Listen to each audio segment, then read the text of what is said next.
name is Kevin Lynn, and I'm the Executive Director of Progressives for Immigration Reform, as well as the founder of U.S. Tech Workers and Doctors Without Jobs. And I want to welcome you to my home. Like you, I have been finding myself spending a lot of time at home these days, and it's just another day in a time of pandemic, I suppose. But this video, I really am eager to share it with you. It was started as an infographic that really wasn't able to quite stand on its own, but I wanted to share with you how the globalists and their media outlets are not letting a good crisis go to waste as they attempt to either pull at our heartstrings or cow us with fear as they push their agenda for more cheap, indentured foreign labor. Now, let's take a look at some of the headlines from articles that surfaced this last week. First up, the American Association of Medical Colleges, or AAMC, endorses Senate Conrad 30 reauthorization and DREAM Act. I'm going to mention the AAMC later in this video, and I'm not going to be going easy on them. And here's another headline. The Education Commission for Foreign Medical Graduates advocating for matched international medical graduates with U.S. Department of State. They have their own lobbying group, and I'm sure they're getting their money's worth. Or this. This is from the neoliberal Koch-funded Cato Institute. Coronavirus means the U.S. needs more skilled immigrants. Would you expect anything less from open border proponents like Jeff and Aaron? Or this, coronavirus pandemic.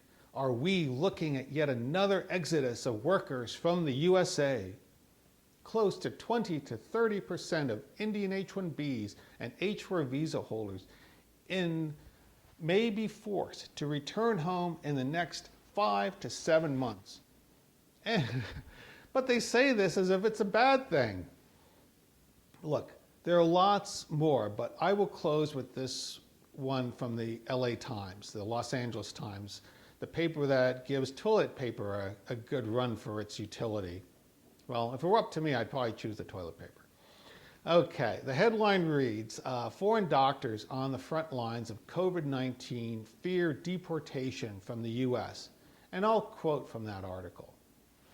As many foreign doctors on the front lines of the pandemic in America, Vaklenka's H-1B visa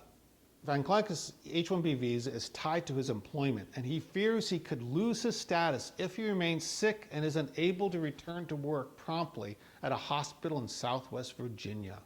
It's a lengthy article with a lot of falsehoods, misrepresentations aimed at gaslighting the reader into believing that Indian doctors are vulnerable to being deported. They don't get deported. I mean, come on. And without any further ado, I'll get into why statements like this from H-1B holders are, in the grand scheme of things, de minimis when it comes to how they will benefit the country during the COVID-19 pandemic, but rather how corporations are making darn sure they're going to continue their unrelenting war on America's productive class. Now, first, I'll state for the record, America does have a doctor shortage.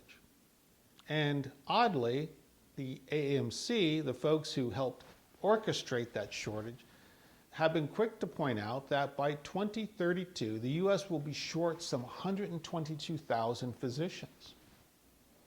But ladies and gentlemen, bringing over foreign healthcare workers and doctors is not going to get us where we need to be in the long run. They are essentially placing a Band-Aid on a wound that is hemorrhaging. It's a systemic problem that stems from the lack of investment in our people and investment in our institutions that protect the welfare of our citizens. For instance, in 1900, our population was much smaller than it is now. Then it was a bit over 76 million. By 2000, in the space of 100 years, our population grew significantly, roughly 281 million. Then between 2000 and today, we added a bit over 50 million. Don't get me into exponential growth and the issues there. But think about it. From 1900 to 2000, our population grew 270%. And yet, we only added 79 medical colleges for an increase of 136%. From the middle of the 20th century through today, we have not been keeping up with the demand. And it just begs the question as to why. I mean, there are lots of theories. One would almost think that the elites and the governing bodies would rather maximize profits than make those big investments in things like more medical colleges. But I wax conspiratorial there. You know, it's no cakewalk to become a doctor here in America. Getting into medical school in America is tough. On average, only 7% of those who apply get in. Despite this, last year in 2019, we saw an increase of 31% of people applying to medical schools. Now, contrast this to law schools that saw actually a drop of 0.3%. And check this out. So in addition to not having enough medical schools and having a very high bar to get in, the system has another trap for the doctor who is finally able to graduate from medical college. And that is this. Ding, ding, ding, ding, ding. They may never get to practice medicine. That's right. After spending 4 years in medical school, rummaging through cadavers, cramming for exams, and racking up what could be easily $250,000 or more in student debt, a person may not get into a residency program at a teaching hospital. And this is a big problem because if you don't get into a residency, you don't get a license. And if you don't get a license, you don't get to practice medicine. Well, I guess you can always self-medicate as you strategize from your parents' basement on just how you're going to service those student loans you racked up at an Ivy League university.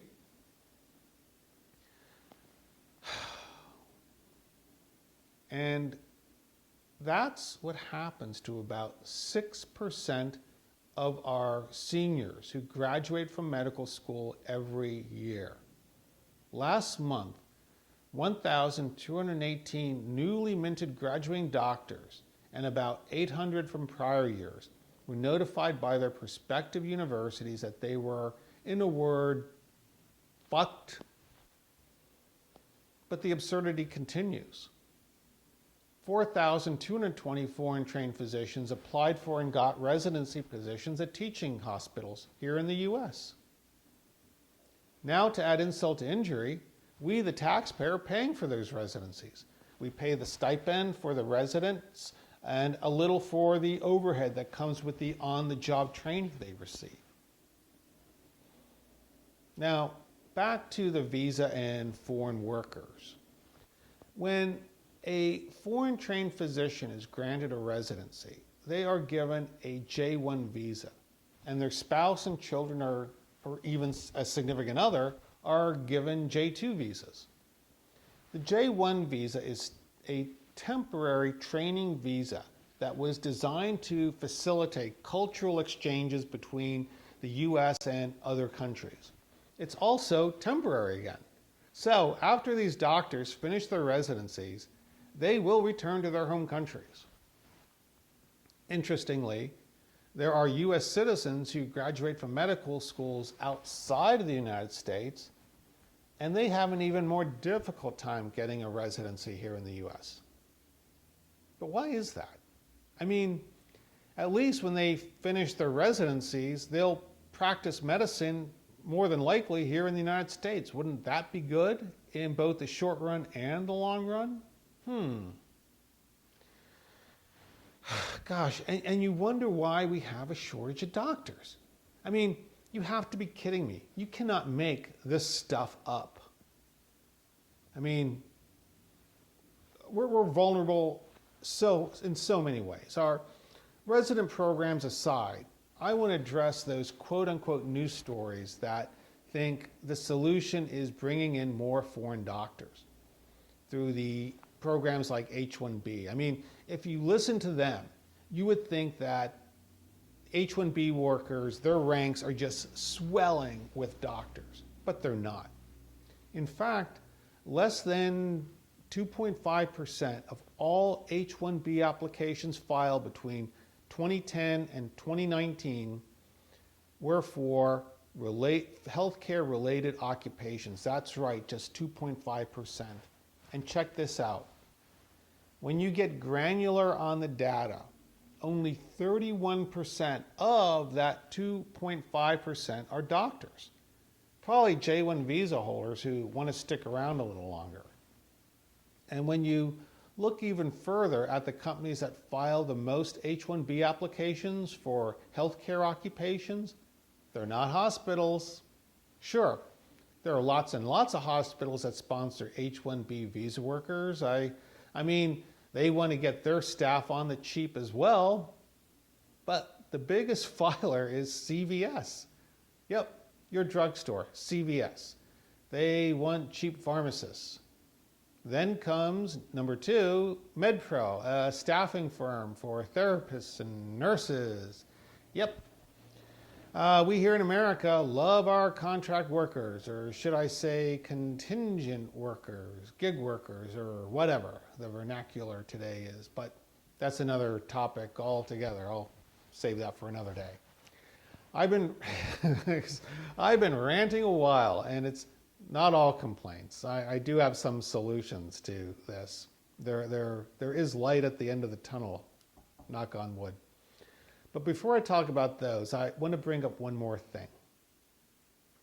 And that is luring talent to the United States poses a moral dilemma that isn't talked about in polite circles, plutocratic circles, elite circles. And that is this: the brain drain. Let this sink in. Many foreign healthcare workers are trained at what in their home countries is probably great expense, and there is a real need for them in their home countries.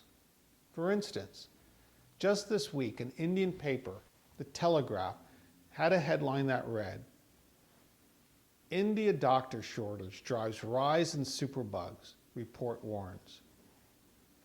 The article went on to state, in order to satisfy its public health requirements, India needs to hire a further 600,000 doctors. And that's today. That's not in 2032. Again, it's immoral.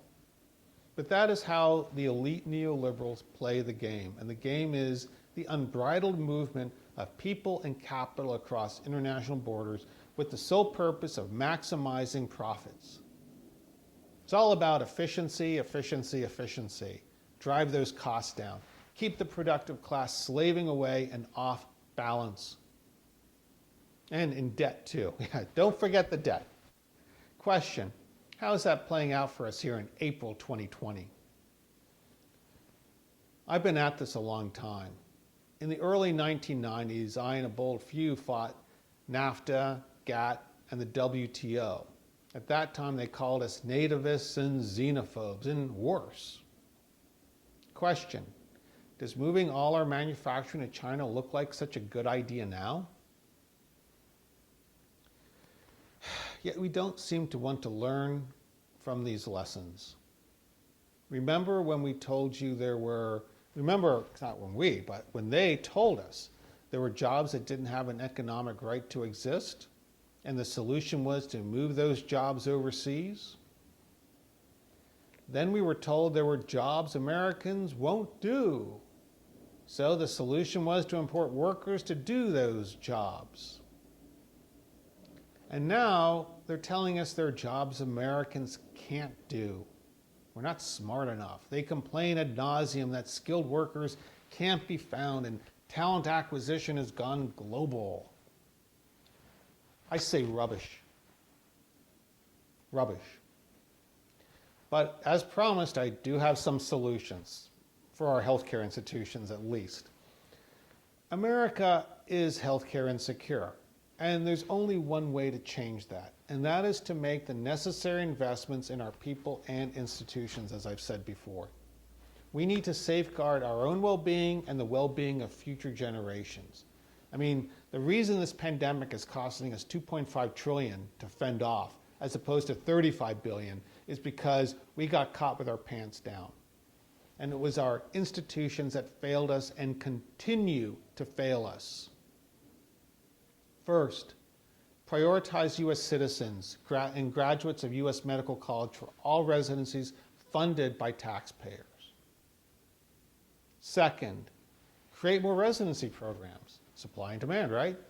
Especially in underserved areas for Christ, offer tuition reimbursement for those doctors who go to those underserved areas. Third, increase the number of medical college.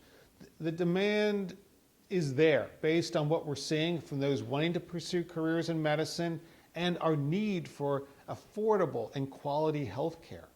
Those demands are there. And in closing, this is to the Association of American Medical Colleges, American Medical Association, and other governing bodies. This coronavirus has revealed the systemic failure of our institutions and policies. It was not a failure of our doctors, the nurses, the technicians, our first responders across this great land. It was your failure. You have made every man, woman, and child vulnerable through your ineptitude and greed, and it needs to stop. And today is Good Friday, and I hope it's a great Friday for everyone watching. It's certainly relevant in that upon entering the temple grounds, Jesus chased out the money changers. The cult of neoliberalism must end, and our elites need to pivot and start making real changes that protect America's productive class. And if they don't, well, we'll just do what Jesus did in the temple and chase you out. Well, that's it. I want to thank you again for joining me on this video. I also want to thank you for our tech workers for those wonderful contributions that roll in every week. They really help keep us going, keep our lights on, allow us to do the things necessary to fight this neoliberal agenda. And for those new, if you like this video, please give it a thumbs up. Also, subscribe to our channel and be sure to follow us on social media, Twitter and Facebook. That's about it. Again, thanks for joining me and have a wonderful weekend and be safe out there.